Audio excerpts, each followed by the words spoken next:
ഞാൻ പറഞ്ഞു മോനൊന്നും വരില്ല, മോൻ അസമയമാകുമ്പോൾ മോൻ നോക്കിക്കോ, മോനൊരു പ്രശ്നം ഉണ്ടാവില്ലെന്ന് പറഞ്ഞ്. അങ്ങനെ കൊച്ചിത് പറഞ്ഞത് അന്ന് രാത്രി ഞാൻ ഉറങ്ങിയിട്ടില്ല. ഞാനൊരു കണക്കിന് നേരം വിളിപ്പിച്ചിട്ട് ഞാനും എൻ്റെ ഹസ്ബൻഡും കൂടി ഈ ആൾത്താരയിൽ ഈ സിസ്റ്റർ ഇരിക്കണം അവിടെ വന്ന് ഞാൻ അതിരാവിലെ വന്ന് സീറ്റ് പിടിച്ചേക്കനാണ്. ഞാൻ എന്നിട്ട് മാതാവിനോട് ഞാൻ പറഞ്ഞ്, അമ്മ എൻ്റെ കൊച്ച് വയ്യാത്ത അവസ്ഥയിലും വഞ്ചിയും അങ്ങനെയുള്ള ഒരു വല്ലാത്ത തണുപ്പും എനിക്ക് പറഞ്ഞറിയിക്കാൻ പറ്റാത്തൊരവസ്ഥയിൽ എൻ്റെ കുഞ്ഞിരിക്കണേണ്.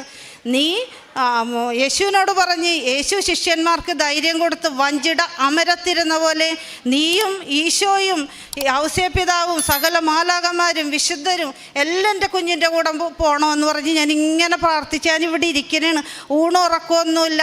എനിക്ക് മൊബൈൽ പോലും ഞാൻ ഓണാക്കിയിട്ടില്ല. കാരണം ഞാൻ എൻ്റെ ഹസ്ബൻഡും കയ്യിൽ ഞാൻ പറഞ്ഞു, ഹസ്ബൻഡിനോട് പറഞ്ഞു, ജോയി ഞാൻ സൈലൻ്റ് ആക്കാമെന്നാണ്.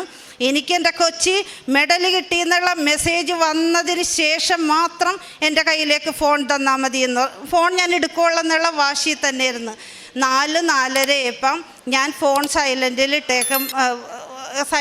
ഇട്ടേക്കണോണ്ട് എൻ്റെ ഹസ്ബൻഡ് എന്നോട് പതിയെ വന്ന് വിളിച്ചു പറഞ്ഞ്, ബിന്ദു കൊച്ചിന് മെഡൽ കിട്ടിയേട്ടാ, അവന് ബ്രോൺസ് മെഡൽ കിട്ടി. അപ്പോൾ എൻ്റെ മോൾ എന്നോട് പറഞ്ഞിട്ടുണ്ടായിരുന്നു, അമ്മ എനിക്ക് ബ്രോൺസ് എങ്കിലും കിട്ടിയാൽ മതി എന്ന് പറഞ്ഞ്. അത്